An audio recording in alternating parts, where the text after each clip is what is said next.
नमस्कार दोस्तों। स्वागत है आपका हमारे इस यूट्यूब मंच पर। दोस्तों, चुनाव प्रक्रिया को लेकर भारत में कई तरह के सवाल अलग-अलग सिविल सोसाइटी के लोग उठा रहे हैं।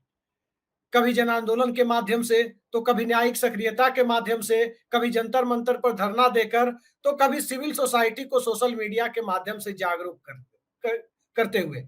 और अब जागरूकता फैलाने का ये काम सुप्रीम कोर्ट के सबसे बड़े वकीलों में शुमार कपिल सिब्बल और देश के जाने-माने नौकरशाहों ने उठा रखा है। 102 ब्यूरोक्रेट ने सीधे-सीधे एक खुली चिट्ठी लिखी है और उसमें तमाम चिंताओं का वर्णन किया है, जिन चिंताओं को 18वीं लोकसभा चुनाव, चुनाव प्रक्रिया और इससे उपजे हुए सवालों को लेकर आम लोग खड़े करते रहे हैं। और इसी के साथ कपिल सिब्बल ने एक वीडियो के माध्यम से एक खुद से एक वीडियो बनाकर, एक प्रेस कॉन्फ्रेंस की तर्ज पर वीडियो बनाकर एक एडवाइजरी राजनीतिक दलों को जारी की है। उस एडवाइजरी के मुताबिक बकौल कपिल सिब्बल, आप सभी जानते हैं कि मतदान के नतीजे 4 जून को आएंगे। मैं जानता हूं, मैं जनता और राजनीतिक दलों को जागरूक करना चाहता हूं कि मशीनें खुलने पर आपको क्या करना चाहिए। इसलिए मैंने यह चार्ट बनाया है। सभी दलों और सभी काउंटिंग एजेंटों के लिए इस चार्ट में कंट्रोल यूनिट, बैलेट यूनिट और जो पर्ची वाली मशीन की आईडी होती है, वो तीनों मौजूद होगी। तीसरा कॉलम 4 जून 2024 है। तीसरे कॉलम में लिखा है कि मशीनें कब खुलेंगी और इसका समय नीचे लिखा है। यहाँ लिखित प्रारूप में भी आए, आपको उसका मिलान करना होगा। जब कुल मतदान का वोट आ जाए, तो उसे ध्यान से देख लें ताकि गिनती से ज्यादा वोट आने पर दोबारा समस्या ना आए। ध्यान रखें 2 बातें, ऊपर दिए गए कॉलम में वेरिफिकेशन होने तक रिजल्ट बटन को ना दबाएं और अगर उस समय और रिजल्ट के समय में अंतर हो तो कुछ गड़बड़ है। मैं चाहूंगा कि सभी राजनीतिक दल और यहाँ बैठे सभी उम्मीदवार पहले कॉलम को ध्यान से जांच ले और उसके बाद ही हम उसे खोलें। तो कपिल सिब्बल की एडवाइजरी और इन 102 जाने माने ब्यूरोक्रेट्स, इन सब की एडवाइजरी और खुली चिट्ठी का क्या मंतव्य है, किस प्रकार से वो समाज को जागरूक करने में अपनी भूमिका निभा रहे हैं, इन सारे सवालों पर चर्चा के लिए आज हमारे साथ मौजूद है सिविल सोसाइटी के एक जाने माने कार्यकर्ता और शिक्षाविद संदीप मनधने जी। संदीप जी, बहुत बहुत स्वागत है आपका हमारे इस कार्यक्रम में। कपिल नमस्कार। सिब्बल ने मशीन की जिस यूनिट और पर्ची वाली मशीन की जिस यूनिट और बैलेट यूनिट का जिक्र किया है, तीनों के समय में मिलान की बात की है, इसको किस तरह से देखा जाना चाहिए जी, और क्या है इसके पीछे का पूरा मैकेनिज्म, जरा हमारे दर्शकों को आसान भाषा में समझाइए। जी। सबसे पहले अभिषेक बाबू मैं थोड़ा-सा क्लैरिफ़िकेशन दे दूँ। मैं एक एजुकेशनिस्ट और एनालिस्ट हूँ। मैं किसी भी सिविल सोसाइटी संगठन से जुड़ा नहीं हूँ। मैं संगठन एक से नहीं, प्राइवेट मेरा जी, मैं मेरा अभिप्राय संगठन से नहीं था। हर बिल्कुल, जागरूक बिल्कुल, नागरिक सिविल सोसाइटी का एक कार्यकर्ता होता बिल्कुल, है, होना भी चाहिए। जी, बिल्कुल। तो मैं एक प्राइवेट सिटिज़न हूँ जो सिविल सोसाइटी से जुड़े मुद्दों पर मुखरता से लिखता है और बोलता है। तो बहुत-बहुत जी, धन्यवाद आपके कार्यक्रम में बुलाने का। दर्शकों को भी नमस्कार करते हुए आज ये बड़ा मजेदार हुआ कि कपिल सिब्बल जी ने अचानक से एक 10 मिनट का वीडियो जारी करते हुए चेतावनी जारी की। हुँ, चेतावनी ये दी है कि 4 जून को जब हमारा महान इलेक्शन कमीशन आदरणीय राजीव कुमार जी के नेतृत्व में पूरे भारत में लाखों ईवीएम मशीनें खोलेगा और उसपे से खटाखट, खटाखट, खटाखट नतीजों की घोषणा करेगा, हुँ, तब तमाम पॉलिटिकल पार्टी के काउंटिंग एजेंट्स जो वहां पर मौजूद होंगे, प्रतिनिधि जो वहां पर मौजूद होंगे, नेता जो वहां पर मौजूद होंगे, उन्हें किन 5-6 चीजों का बहुत ध्यान रखना है। हुँ, जब मैंने उनका वो वीडियो देखा, तो मैं हतप्रभ रह गया। मैं हतप्रभ इसलिए रह गया, क्योंकि हालात इस मुकाम पर आ गए हैं भारत में कि प्रक्रिया की इंटेग्रिटी पर ही सवाल लग चुके हैं। नहीं तो कपिल जी, सिब्बल को वीडियो जारी करने की जरूरत ही नहीं पड़ती। पिछले चुनावों में 2014 में किसी को ऐसा वीडियो लाना पड़ा था, 2019 में किसी को लाना पड़ा था, क्योंकि पूरा भरोसा था। लेकिन आज मैं ऐसे लगभग 20 मुद्दों की सूची बना के लाया हूं अभिषेक जी, जो मन में संदेह को जन्म देती हैं पूरी चुनावी प्रक्रिया, और एकदम एक न्यूट्रल प्राइवेट सिटीजन की नजर से बोल रहा हूं, जिसने जी, इस देश में, इस लोकतंत्र में, इस गणतंत्र में निवेश किया है अपने आप को। हुँ, हम स्टेक होल्डर्स हैं इस देश के, लोकतंत्र के, गणतंत्र के। तो हमको इसकी चुनावी प्रक्रिया पूरी पारदर्शी चाहिए, ठोस चाहिए, सवालों संदेहों से परे चाहिए। कपिल सिब्बल का वीडियो उन संदेहों की तरफ इशारा करता है जो गणना के दिन मौजूद है। तो वो जी, वीडियो तो बहुत सरल है। उसमें वो यही बताते हैं कि जब मशीन आए तो पहले तो देख लेना कि बैटरी फुल्ली चार्ज नहीं हो, क्योंकि इतने दिन स्ट्रांग रूम में रहने के बाद तो बैटरी डाउन हो जानी चाहिए। जी, फिर वो बताते हैं कि उसमें टाइम क्या आएगा जब वो मशीन ऑन की जाएगी। वो टाइम जो है, वो जब बंद हुआ था वो वाला टाइम होना चाहिए। तो जी, 26 अप्रैल को अगर कोई हुई थी वोटिंग, तो वो तारीख उसमें दिखनी चाहिए। हाँ, आप सोचिए क्या पतन हो गया है इलेक्शन कमीशन का। लोगों को खुल के इतने बड़े सुप्रीम कोर्ट लॉयर एसोसिएशन, जो बार एसोसिएशन होता है, उसके अध्यक्ष हैं कपिल सिब्बल जी, जी, को आके वोटरों को और मूल तौर पर इंडिया अलायंस की पार्टीज को चेताना पड़ रहा है कि देख लेना तारीख वही हो, देख लेना बैटरी हाई लो का क्या है, देख लेना ये सीयू बीयू ये सब टैली हो, देख लेना ये वोटर काउंट उतना ही हो जो फॉर्म 17C से निकला हो। देख, हम कहां आ गए। ये है दुनिया का सबसे बड़ा लोकतंत्र। जी, इसके लिए जिम्मेदार सिर्फ और सिर्फ भारतीय चुनाव आयोग और राजीव कुमार हैं। उन्होंने भरोसे को तार तार कर दिया है। अभिषेक जी, अब आप अगर मुझे अनुमति दें जी, तो जी, या तो पूरी अनुमति है। के एक प्रश्न के रूप में मुझसे पूछ लें तो मैं उसका जवाब दे दूं। जैसे मैंने कहा था, मैं वो सूची बना के लाया हूं। नहीं, नहीं, वो 20 जो सूची आपने बनाई है, वो ज़रा जी, हमारे दर्शकों के सामने रख दीजिए कि क्या-क्या लोगों के ग्रीवांसेस हैं और क्या-क्या चिंताएँ हैं। बिल्कुल। अभिषेक जी, आपके सारे व्यूअर्स पढ़े लिखे लोग हैं और सबको इस देश के लोकतंत्र और गणतंत्र से मोहब्बत है, जैसे कि आपको और मुझे। अगर हम खुद को एक देश प्रेमी मानते हैं, अगर हम खुद को ये मानते हैं कि we are stake holders in this beautiful republic called the republic of India, तो हमें भेड़ बकरी बन के नहीं जीना है, हुँ, हमें प्रजा बन के नहीं जीना है, हमें नागरिक बन के जीना है। पिछले 10 साल में मोदी सरकार ने पूरी कोशिश की है कि हमें प्रजा में तब्दील कर दें, लेकिन जी, खुशी की बात है अभी भी वो 65% लोगों को प्रजा नहीं बना पाए हैं। तो क्योंकि मैं भी उस 65% में हूं जो प्रजा नहीं बन पाया, उनका दुर्भाग्य रहा तमाम कोशिशों के बावजूद, तो मैंने पिछले जून से बहुत बारीकी से इलेक्शन कमीशन की हरकतों पर नजर रखना शुरू की।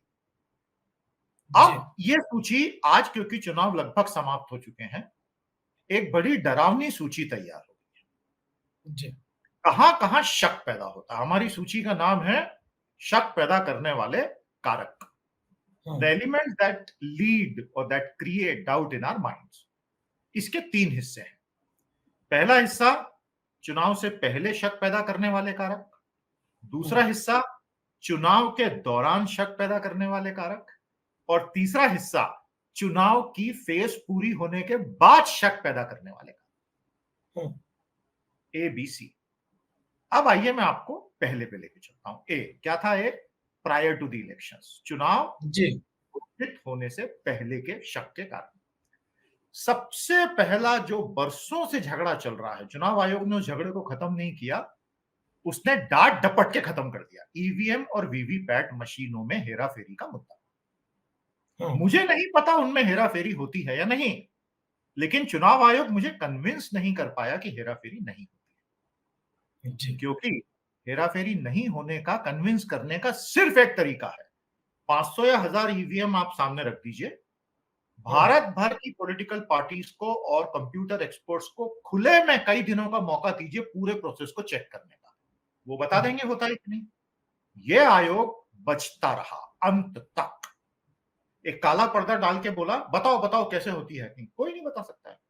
जबकि कई एक्सपर्ट्स हैं जो ये बता चुके हैं कि जिस तरह बैलेट यूनिट, उससे जुड़ा कंट्रोल यूनिट, उससे जुड़ा वीवीपैट यूनिट, इस सब में बहुत सारे ऐसे पॉइंट्स अब क्रिएट हो चुके हैं जिनमें से गड़बड़ झाले की संभावना होती है।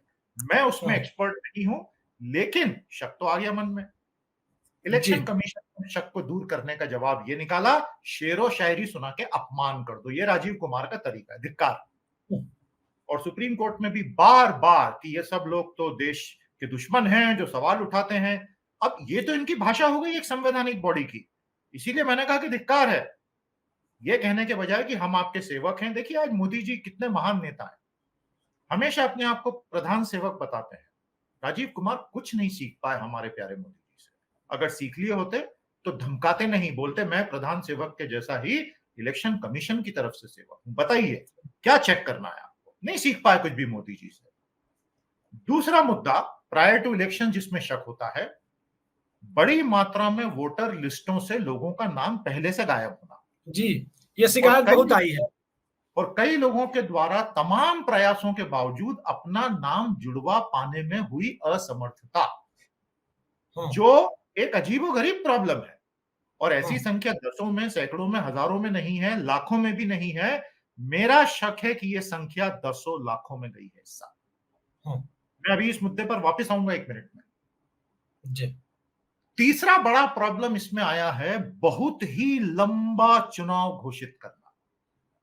16 मार्च की प्रेस मीट में आकर वो 7 फेजेस का चुनाव, 7 चरणों का चुनाव घोषित करते हैं, जिसकी जरा सी भी जरूरत नहीं थी।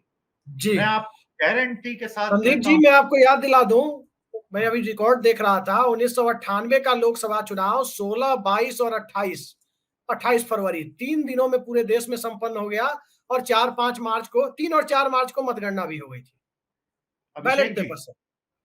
1998 का ये कमाल जो कि कागज के मतपत्रों पे संपन्न हुआ, मान लेते हैं कि भाई तब से अभी तक 25 वर्षों में बहुत आबादी बढ़ गई, बहुत कुछ बदल गया, संख्या बढ़ गई, 98 करोड़ वोटर हो गए। अरे तो पैरेलल में तुम्हारे संसाधन भी तो बड़े हैं ना, सेंट्रल आर्म पुलिस फोर्सेस की टुकड़ियां भी बड़ी है ना, तुम्हारा बजट भी तो बड़ा है ना। 7 फेजेस की तुम्हें जरूरत क्या थी? ये पूरा चुनाव सिर्फ 10 दिन के भीतर निपटा के खत्म किया जा सकता था, सिर्फ 10 दिन में आराम से।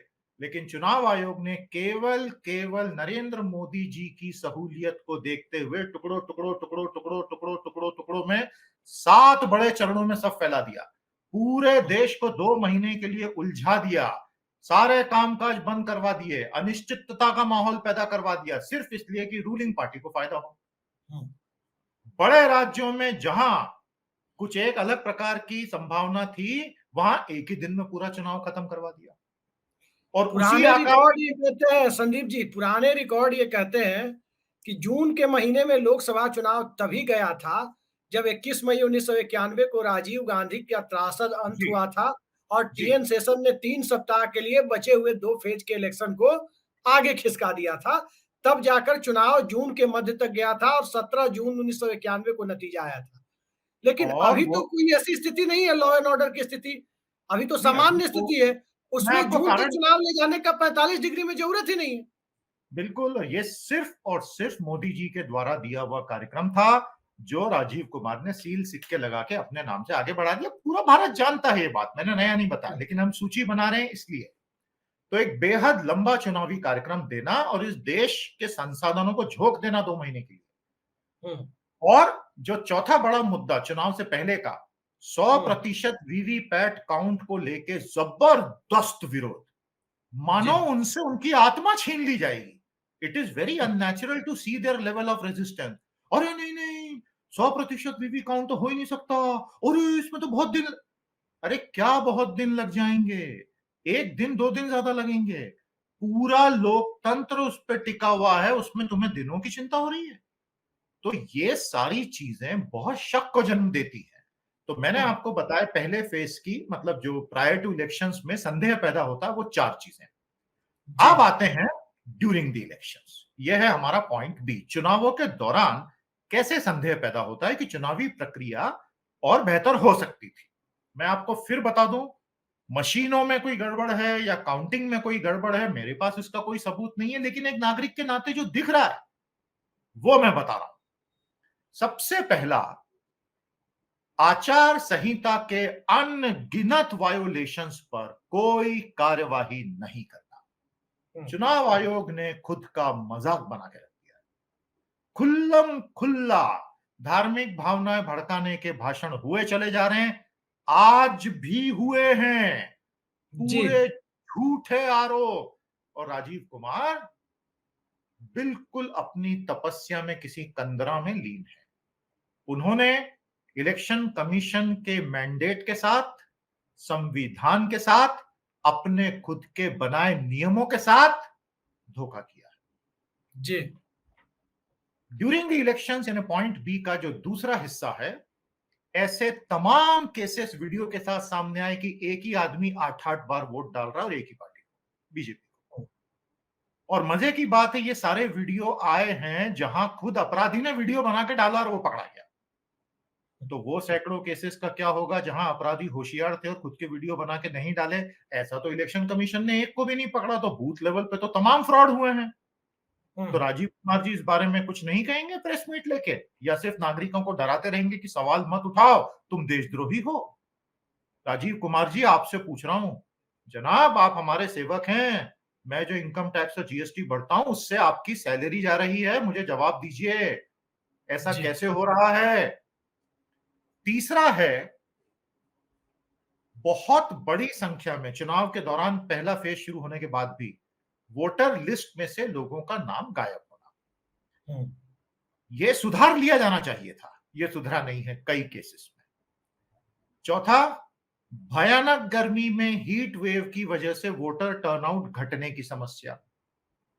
क्या हमारे इलेक्शन कमीशन को यह पता नहीं था कि 2021, 22, 23, 24 में जो एक ट्रेंड बना है हीट वेव का? आपको याद होगा, आज से एक महीने पहले आप ही के साथ एक कार्यक्रम में मैंने बताया था कि चुनाव ठंडा क्यों है इस साल, और उसमें मैंने आपको बताया था कि हीट वेव की भयानक समस्या है और 24 की हीट वेव ऐतिहासिक हो चुकी है, मौतें हो रही हैं लोगों की, ये नॉर्मल हीट चल रही है। ऐसे में दूर दराज के बूथों में न पानी की व्यवस्था, न शामियाने की या किसी शेड या छांव की व्यवस्था, तो क्या आप चाहते हैं कि लोग वापस चले जाएं?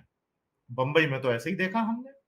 मुंबई में अनेक लोगों ने बोला कि इतने खराब अरेंजमेंट किए मानो वो तो चाहते थे कि हम वोट न दें। यह है चुनाव आयोग, ऐसे होगा चुनाव निष्पक्ष, फ्री एंड फेयर, इसको कहते हैं फ्री एंड फेयर। अगला मुद्दा इसमें है माइनॉरिटी कम्युनिटी के वोटर्स यानी मुसलमानों को दी जा रही प्रत्यक्ष धमकियां। संभल में क्या हुआ सबने देख लिया।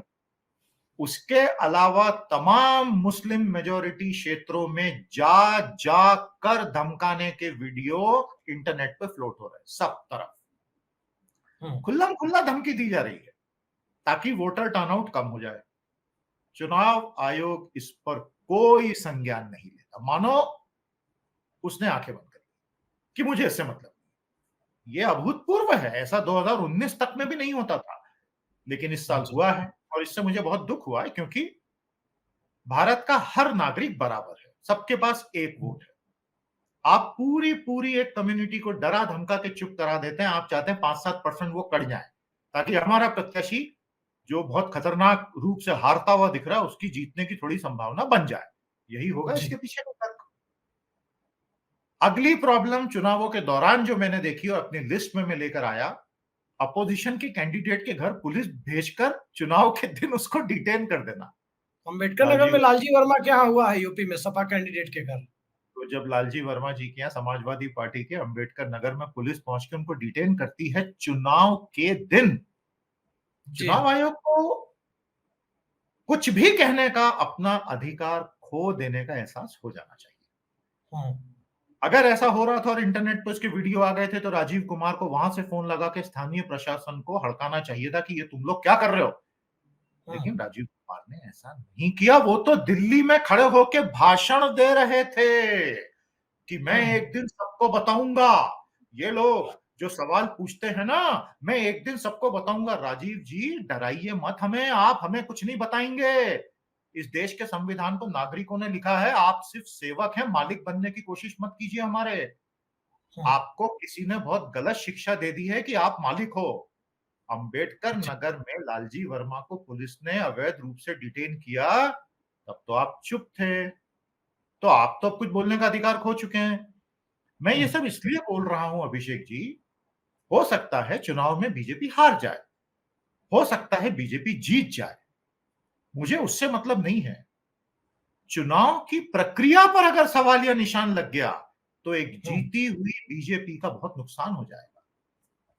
और अगर चुनाव की प्रक्रिया पर ऐसे सवालिया निशान लगे तो अगली सरकार जो भी बनाएगा उस पर एक सवालिया निशान बना रहेगा, जो लोकतंत्र के लिए ठीक नहीं है। हमारे लिए बात चुनाव की नहीं है, बात लोकतंत्र की है। फिर ड्यूरिंग इलेक्शन चुनाव के दौरान होने वाला अगला जो गड़बड़ मैंने देखा, इस बार एक बिल्कुल ही नई चीज देखने में आई। सेंट्रल आर्म पुलिस फोर्सेस, केंद्रीय सुरक्षा बल जो हथियारबंद असॉल्ट राइफल्स के साथ होते हैं, अपोजिशन की रैलीज में अचानक उनके सैकड़ों जवान घुस गए। ऐसे कई वीडियोस आए कि भाई इनकी रैली चल रही है और उसमें सैकड़ों जवान फ्लैग मार्च या जनरली घुस के जा रहे हैं। तो क्या आप डरा रहे हैं? क्या आप धमका रहे हैं कि हमारे पास सीएपीएफ है, देखो एक साइलेंट आप लोगों को घर से बाहर निकलने से रोकना चाहते हैं? ऐसा 2019 तक नहीं हुआ करता था। अब नेचुरली इस पे तर्क चुनाव आयोग ये देगा कि हम तो लॉ एंड ऑर्डर मेंटेन करने के लिए ये कर रहे थे। सभी को पता है इन तर्कों में कोई दम नहीं। अगला है जो सबसे बड़ा प्रॉब्लम है, जिससे शक सबसे ज्यादा पैदा होता है चुनाव के दौरान, phase 1, phase 2, phase 3, phase 4, phase 5 होने तक, अब तो फेज 6 भी हो गया, फॉर्म 17C अपनी वेबसाइट पे हाँ, जारी ये करने। बड़ा मुद्दा है। सुप्रीम कोर्ट में भी ये मामला खारिज हो गया और तो अब इस जस्टिस पे चंद्रचूड़ साहब की बेंच तक तो शायद ये गया भी नहीं। मामला कोई खारिज नहीं हुआ है। मुझे 2 मिनट दीजिए, मैं फॉर्म जी 17C का पूरा मामला सरल भाषा में समझा देता हूं, क्योंकि इसके बाद जी। एक और बहुत बड़ा मामला उठाने वाला हूं मैं, अजीबो गरीब वोटर संख्या घटने का मामला। ये दो हैं बड़े मामले। हम्म और अभी हम पार्ट सी पर आएंगे चुनाव के बाद, जो कपिल सिब्बल वाला मुद्दा था। हम्म फॉर्म 17C हर पोलिंग बूथ का शाम को एक बनने वाला कागज का फॉर्म होता है, जिसपे कितने वोट पड़े, कितने मेल, कितने फीमेल, बैलेट यूनिट का नंबर, कंट्रोल यूनिट का नंबर, सारे पोलिंग जो एजेंट वहां हैं उनके सिग्नेचर, प्रिसाइडिंग ऑफिसर वगैरह जो भी उनके हस्ताक्षर, टाइम, डेट, सील, सिक्के लग के एक फाइनल डॉक्यूमेंट होता है और उसमें फ्रॉड नहीं हो सकता। तो किसी बूथ पे क्या हुआ उसका एक दस्तावेज है फॉर्म 17C।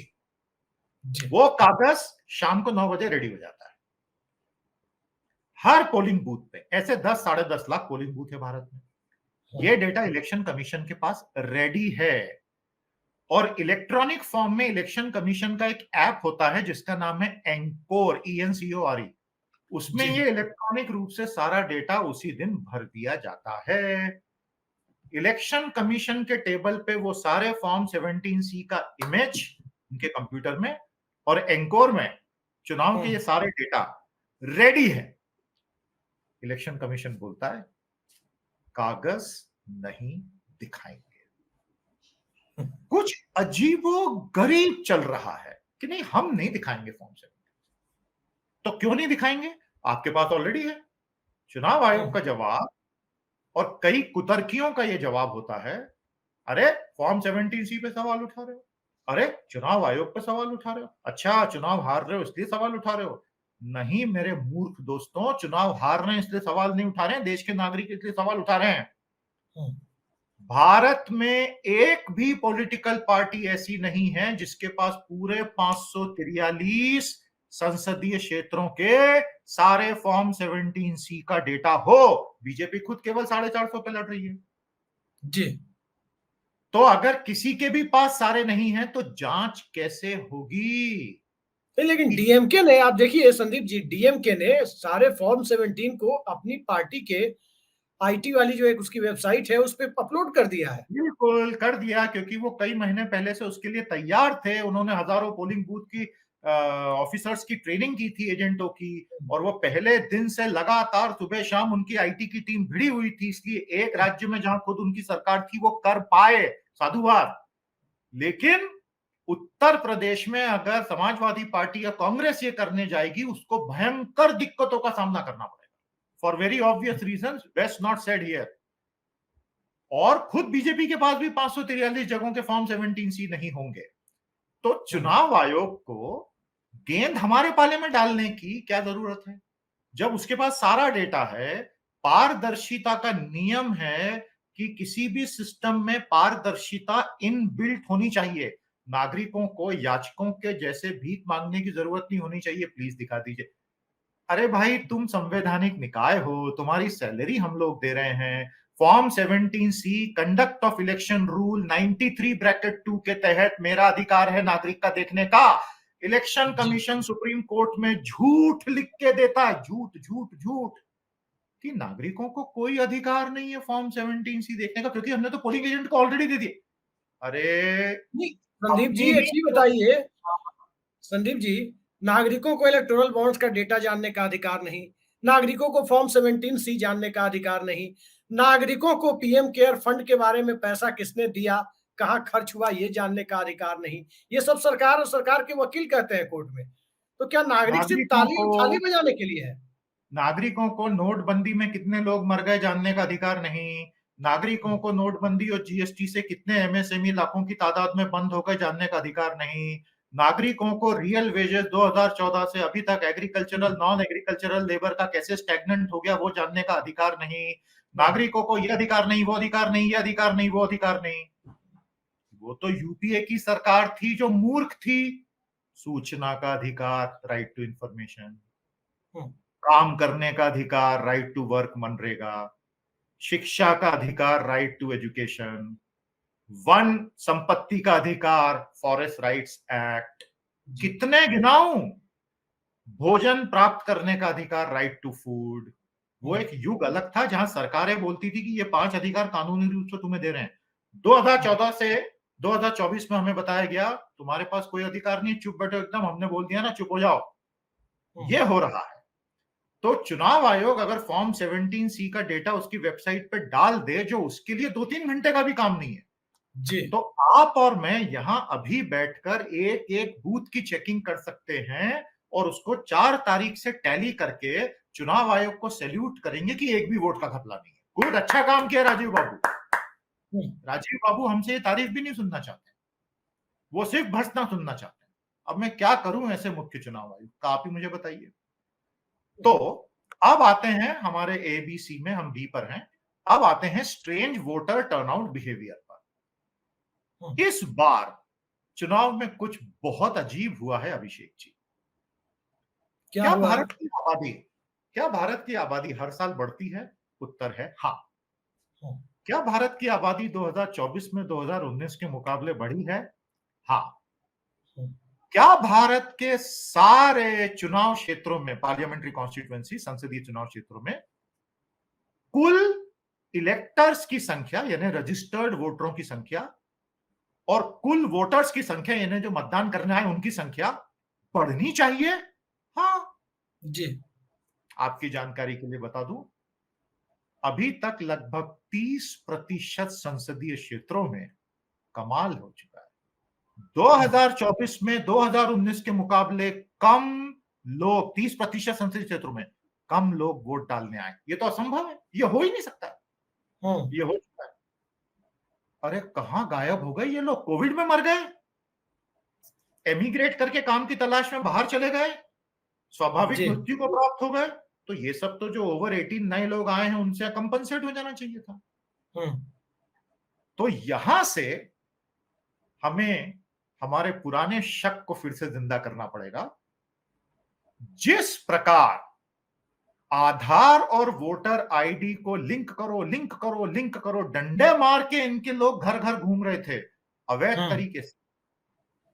संसद में कानून बना था वोटर आईडी आधार को लिंक करने, सरकार ने बहाना ये दिया था, तर्क ये दिया था, गलत वोटर आईडी से जो लोग इलीगली वोटिंग कर रहे हैं उनकी वीडिंग करनी है, उनको हटाना है।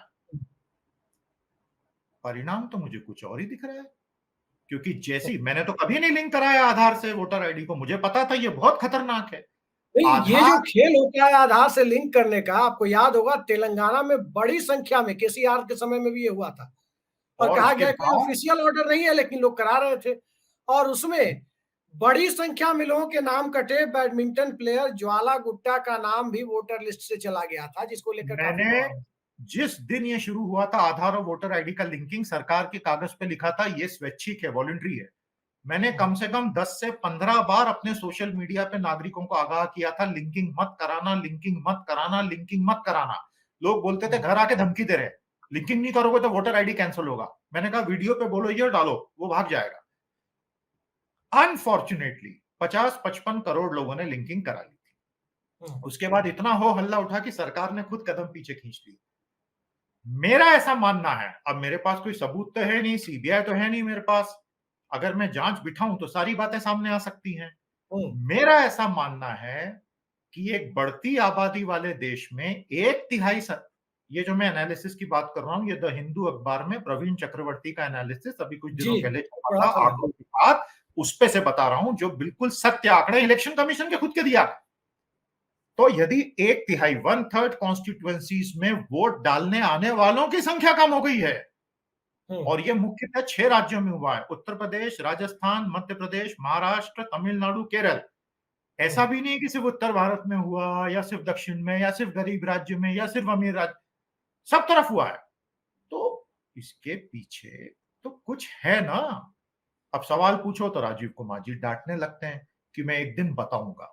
वाह, वो एक दिन का इंतजार हमें भी है राजीव जी, जिस दिन आप हमारे इस सवाल का जवाब देंगे। How did the actual number of voters who came to vote reduce in 1/3 of the total constituencies of India, when India is a country where the population is steadily increasing and the government is fighting election on the basic premise that we are going to bring a population control law? Mr. Rajiv Kumar, I await your answer on this question, and I know you will never answer this question. आप समझे मेरी बात? संदीप जी, आपने उच्च शिक्षण संस्थानों से शिक्षा हासिल किया, आईआईटी में रहे, फिर यूपीएससी वालों को ट्रेन किया और एक सिविल सोसाइटी के एक सक्रिय सदस्य की तरह भारत में अपने सामाजिक दायित्वों की नियुक्ति भी अलग-अलग सोशल मीडिया प्लेटफॉर्म पर वो दायित्व पूर्ति कर रहे हैं। क्या आपको नहीं लगता कि टेक्नोलॉजिकल एडवांसमेंट के दौर में ये सरकार टेक्नोलॉजी की आड़ लेकर जिस प्रकार से लोकतांत्रिक संस्थाओं को और लोकतांत्रिक अधिकारों को, फंडामेंटल राइट्स को भी काफी हद तक कम करती हुई दिखाई दे रही है, इसका लॉन्ग टर्म रिपरकशन, इसके दूरगामी परिणाम बहुत गंभीर हो सकते हैं? गंभीर ये होंगे कि अगर मोदी जी ये चुनाव हार गए या 2029 में हार गए या 2034 में हार गए या 2039 में हार गए, क्योंकि वो तो 2047 तक रहने का मन बना के आए हैं। जब भी वो 1000 साल का एजेंडा बताए हैं कि 1000 साल के भारत के लिए काम कर रहे हैं। हाँ, लेकिन अभी तो और कह भी रहे हैं कि बायोलॉजिकल नहीं हूँ, मुझे परमात्मा ने भेजा है। हो सकता है 1000 साल तक उनकी लाइफ हो। देखिए 2047 तक तो मोदी जी हैं ही, उसके बाद जब वो हटेंगे दूसरी सरकार आएगी, वो सरकार क्या वाकई लोकतांत्रिक तरीके से काम करेगी? क्या हम समझ रहे हैं दूरगामी खतरे कितने भयंकर हैं हम सबके लिए? भले ही आज हम किसी भी पार्टी, किसी भी नेता को समर्थन देते हो, क्या प्रजा बनने का इतना शौक आ गया है क्या हमको? इतनी मुश्किल से हजारों सालों की गुलामी से हम बाहर निकले, राजाओं की गुलामी से हमें अधिकार मिले और हम खुशी-खुशी जला डालना चाहते हैं उन अधिकारों को। मुझे नहीं लगता देश की 90% जनता एग्री करेगी। जनता समझ नहीं रही, उनको कोई समझाए तो उनको समझ आएगी कि नहीं यार ये गलत है। कोई भी जीते चुनाव में ईमानदारी से ऐसे जीतो कि कोई उंगली नहीं उठा सके। फिर उसके बाद अभी भी मैं वो पार्ट बी पे हूं। एक जो बहुत ही शंकास्पद चीज हुई है, first phase, second phase, third phase खत्म होती है, अचानक 1,07,00,000 वोटर बढ़ जाते हैं। महाराष्ट्र के धूलिया में चुनाव समाप्त होता है, आज रात को 9 बजे फॉर्मेट भी जारी होता है। कल रात को 9 बजे रिवाइज फॉर्मेट भी जारी होता है। 85,000 वोटर बढ़ चुके हैं। मतलब भाई ऐसे ही घोषित कर दो यार, फिर तो मुझे नहीं पता वहां कौन जीतेगा, महाराष्ट्र के धुले में कौन जीतेगा, धुलिया में। मेरा सवाल उस पर है ही नहीं, आपके दर्शक समझ गए। मेरा सवाल उस पर है कि चुनाव की शुचिता का क्या होगा भाई साहब, ये चल क्या रहा है। और उसके बाद, इससे पहले कि मैं आखिरी हिस्से पर आऊं, पॉइंट सी पर, आज जो स्वयं प्रधानमंत्री ने किया है वो चुनाव के दौरान होने वाला अगला गड़बड़ है। सीधे सीधे अपोजिशन लीडर्स को जेल में डालने की धमकी देना। मतलब एक कार्यवाहक प्रधानमंत्री ये बोल रहे हैं कि बस चुनाव खत्म होने दो और ये XYZ अगले दिन जेल में दिखेगा। अब अगर चुनाव ऐसे लड़े जाने हैं तो फिर एक बहुत गहरा संदेश शायद हमें दिया जा रहा है। अब आते हैं पार्ट सी पर। चुनाव के बाद संदेह कहां से पैदा होता है? कपिल सिब्बल ने कहा है पार्ट सी। बिल्कुल, पहला है, ज्यादा है। सबसे पहला है, चुनाव खत्म हो गए, 4 तारीख पर आते हैं। ईवीएम और वीवीपैट मशीन में क्या घपले हो रहे हैं हमें पता ही नहीं है। मैं तो पहले दिन से ईवीएम के समर्थन में नहीं था जब से कांग्रेस लेकर आई। मैं तो तब से बोलता आ रहा हूं कि कागज पे ही होना चाहिए। उसके बहुत सारे कारण है, आज का विषय वो नहीं है, इसलिए मैं उसमें नहीं जाऊंगा। खुद बीजेपी 10 साल पानी भर भर के गाली देती रही है ईवीएम को। जीवी नरसिम्हा राव, संदीप जी, लाल कृष्ण आडवाणी से लेकर सुब्रमण्यम स्वामी तक सबने इस चुनाव वाली मशीन पे सवाल उठाए थे। इन्होंने ईवीएम को गालियां दी, इन्होंने जीएसटी को गालियां दी, इन्होंने आधार को गालियां दी, और सत्ता में आते ही पता नहीं क्या हो गया, ऐसे गले लगाया इन चीजों को। तो इनको कुछ तो ऐसा पता है जो हमें समझना चाहिए। तो पहला तो ये है कि ईवीएम वीवीपैट में भगवान जाने क्या होगा, वीवीपैट की 100% काउंटिंग होनी नहीं है और कपिल सिब्बल ने कुछ प्रिकॉशन बताए हैं, उनको धन्यवाद। दूसरा, कल तक चुनाव आयोग जो एग्जैक्ट वोटर नंबर देने से बच रहा था और फिर अचानक सुप्रीम कोर्ट में हियरिंग हुई, सुप्रीम कोर्ट ने कहा अभी नहीं, इसको हम थोड़ा मुलतवी कर रहे हैं, बाद में सुनेंगे। तो फिर चुनाव आयोग चौड़ा होकर आ गया कि देखो सुप्रीम कोर्ट ने भी बोल दिया फॉर्म 17 सी की जरूरत नहीं है, ये लो नंबर। चुनाव आयोग जी, मेरे आपसे दो सवाल हैं। उस नंबर में आपने मेल फीमेल ब्रेकअप तो दिया ही नहीं, उस नंबर में आपने कितना कहा नंबर बढ़ाया ऑफिशियली, ये तो दिया ही नहीं, और उस नंबर के साथ क्लिक टू डाउनलोड फॉर्म 17 सी, ये तो दिया ही नहीं। तो सर आप पूरा दीजिए ना, जब आपके पास सब कुछ है तो आप डर किस चीज से रहे हैं? और आप तो प्रधान सेवक से इतने मोटिवेटेड है तो थोड़ा सेवकों वाला काम कीजिए। और सबसे आखिरी चीज जो कपिल सिब्बल ने काउंटिंग डे के दिन होने वाले छोटे मोटे घपले या बड़े घपलों की तरफ इशारा है। कुल मिलाकर आज के कार्यक्रम में इतनी लंबी सूची मैंने बताई, आप खुद सोचिए अभिषेक जी, आपके दर्शक ये सोचें, मैं किसी भी नेता को वोट दूं, मैं किसी भी पार्टी की जीत के लिए प्रार्थना करूं, क्या इस देश का एक देश प्रेमी नागरिक होने के नाते मेरे मन में चिंता नहीं आनी चाहिए? मैं आंखें बंद करके बैठ जाऊं, नहीं नहीं सब ठीक चल रहा है। हम बिल्कुल आनी चाहिए। और इसलिए मेरा कहना है कि आज हमारा देश और इस देश के सभी अच्छे नागरिकों को यह सवाल खुद से और व्यवस्था से पूछना चाहिए कि हमारी इन शिकायतों का ठोस निवारण चाहिए। हमें आप डांटिए मत, हमें ये मत बोलिए कि एक दिन इनको बताऊंगा, ये भाषा अच्छी नहीं लगती। आप हमें ये बताइए कि आपके सवाल है, पहले का जवाब ये, दूसरे का ये थे, और वो जवाब ऐसे होने चाहिए कि उसके बाद हम बोलें yes sir you are right, salute, we are very happy. ऐसा तो हो ही नहीं रहा है। तो कुल जमा चुनाव संदेहों के घेरे में है। मोदी जी 400 पार जाने की बात कर रहे हैं, मेरी उनको शुभकामना है, सर आप 500 पार चले जाइए। लेकिन राजीव कुमार बिहार के मुख्यमंत्री नीतीश कुमार 4000 पार उनको भेज रहे हैं, वो और तो 4000 पार भेज के आज उन्होंने बता भी दिया, फिर मुख्यमंत्री बनवा रहे हैं मोदी जी को। बिल्कुल, तो अब वो सब में तो मैं राजनीतिक चर्चा आज की अपनी नहीं है, इसलिए उसमें नहीं जाऊंगा। आज हमारी प्रक्रियात्मक चर्चा चली है, आज हमारी गवर्नेंस की चर्चा हुई है, जो मुझे बहुत अच्छा लगता है क्योंकि इस पे मेरा अध्ययन काफी रहा है दशकों का, और अच्छी प्रक्रियाओं से अच्छा लोकतंत्र बनता है, ये जिस मेरा प्रक्रिया मानना है। की बात आप कर रहे हैं, कपिल सिब्बल ने जिस तरफ ध्यान दिलाया है, क्या आपको लगता है कि उस दिन जो कपिल सिब्बल कह रहे हैं कि तीनों बैलेट यूनिट का, कंट्रोल यूनिट का और पर्ची वाली मशीन का, इन तीनों की टाइमिंग क्लोज होने की, बैटरी पर ध्यान और फिर रीओपन होने की टाइमिंग को जो है उसको मिलान करने की बातें जो कर रहे हैं, क्या आपको बिल्कुल, लगता है कि इससे गड़बड़ियों को काफी हद तक सूचीबद्ध किया जा सकेगा कि वाकई कोई गड़बड़ी हुई है या कहीं कोई कथित धांधली हुई है, तो उस धांधली को जनता के बीच लाया जा सके? 100%, 100%। और मुझे तो एक शिकायत इंडिया अलायंस के साथ है, ये काम इंडिया अलायंस वालों को महीने पहले कर लेना चाहिए। इंडिया अलायंस ने फॉर्म 17 सी को लेके जागरूकता फैलानी चाहिए थी। इंडिया अलायंस ने जो वोटरों की संख्या घट रही है, आधार से वोटर आईडी लिंकिंग का पूरा ये लफड़ा चल रहा है, इस पर लफड़ा शब्द मैंने जानबूझ के यूज किया, उस पर आवाज उठानी चाहिए थी। इंडिया अलायंस को काउंटिंग वाले दिन के प्रिकॉशंस पे सिब्बल जी से क्यों मेहनत करा और खुद का, ये सब काम इंडिया अलायंस ने भी नहीं किए। तो ऐसा नहीं है कि आलस्य नहीं है, सिस्टम में आलस्य बहुत है, प्रक्रिया, टेक्निकल चीजें, अगर आप इनको नहीं समझेंगे, फिर आप बाद में दोष देने के लायक भी नहीं बचेंगे। फिर आप सिर्फ एक सकारात्मक विपक्ष बन के रहिए 2029 तक, जब वन नेशन वन इलेक्शन आने वाला है, जिसमें फिर क्या होने वाला है वो आप खुद भी समझ सकते हैं। तो वन नेशन वन इलेक्शन आएगा और किसान आंदोलन के दरमियान जो चीजें विवादास्पद कृषि कानून बनेंगे, उसके लिए फिर लोकसभा चुनाव तक इंतजार कराया जाएगा। इसी के लिए आ रहा है। वो तो भविष्य के गर्भ में है, देखेंगे। लेकिन मेरा निवेदन है कि मोदी जी आप 400 पार की बात कर रहे थे, सर आप 500 पार जाइए, मेरी शुभकामनाएं।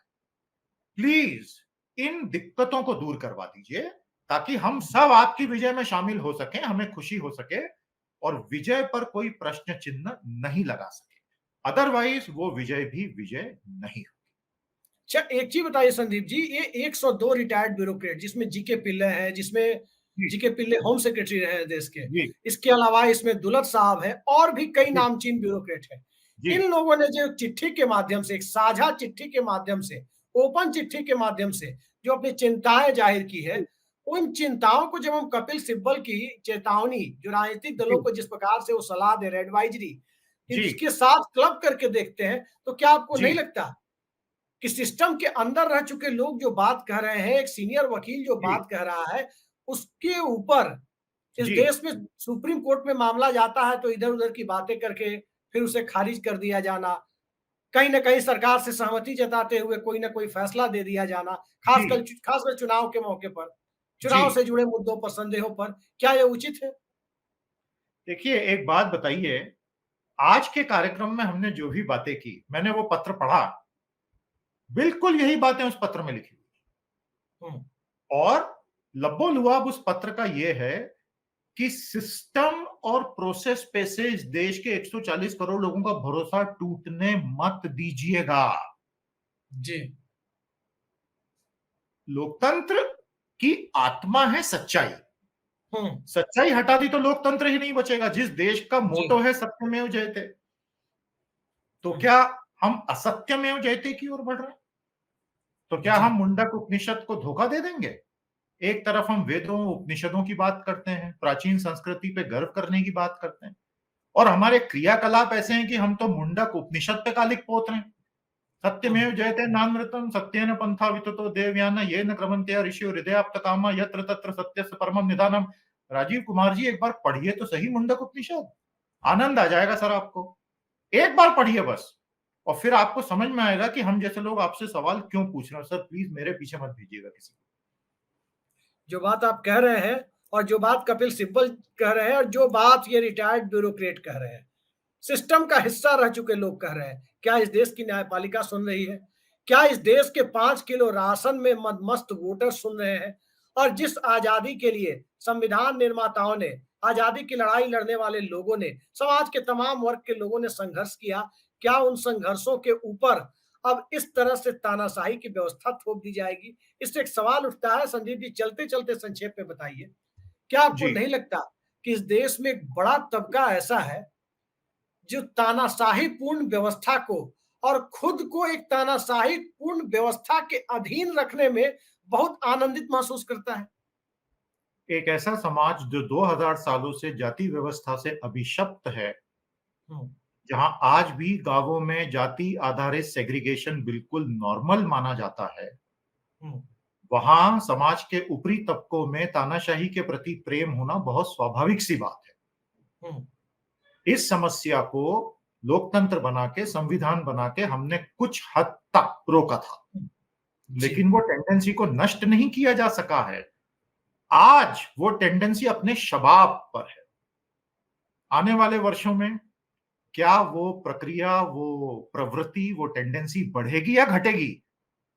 ये इस चुनाव के नतीजे तय कर चलिए तो इस चुनाव के नतीजों पर और कपिल सिब्बल की एडवाइजरी पर, 102 ब्यूरोक्रेट की नसीहत पर, उनकी चिट्ठी पर इंडिया अलायंस कितना गौर करता है और हम तो चाहेंगे कि सत्ता पक्ष, भारतीय जनता पार्टी और एनडीए के लोग भी इस नसीहत पर गौर करें, वरना इतिहास में वही नाम दर्ज हो सकता है, उसी तरह की परिस्थितियां उत्पन्न हो सकती है जैसे हिटलर में, जैसे जर्मनी में हिटलर का नाम लेना एक अपराध बोध से ग्रस्त व्यक्ति की मानसिकता को दर्शाता है। एक तरह से सार्वजनिक तौर पर उस व्यक्ति को बहुत ग्लानि की नजर से देखा जाता है। वही व्यवस्था तो भारत में, वही सोच तो भारत में आने वाले वक्त में विकसित नहीं हो जाएगी, खासकर मौजूदा रिजीम के लिए। देखते हैं, नागरिक समाज एक जीवंत समाज है और इस जीवंत समाज में हर उस अच्छे बुरे कालखंड को लोग याद रखते हैं। इंदिरा गांधी की तमाम उपलब्धियों पर इमरजेंसी का काला अध्याय उनकी उपलब्धियों की लीपापोती कर देता है। लेकिन जिस सरकार के नाम पर उपलब्धियां ही ना हो, उस उस सरकार के लिए कोई सफेद अध्याय ढूंढना आने वाले वक्त में इस देश के लोगों के लिए चुनौती होगी। काले अध्याय से तो पूरा का पूरा इतिहास भरा पड़ा है। बहुत बहुत धन्यवाद संदीप जी। कपिल सिब्बल भी हमारी चर्चा को सुनेंगे तो उन्हें लगेगा शायद कि किस प्रकार से उनकी उनकी चिंताओं को टीवी चैनल, गोदी मीडिया चैनल नहीं, लेकिन सोशल मीडिया के प्लेटफॉर्म्स कम से कम शेयर तो कर रहे हैं। बहुत बहुत धन्यवाद। थैंक यू नमस्कार। Sir, thank you.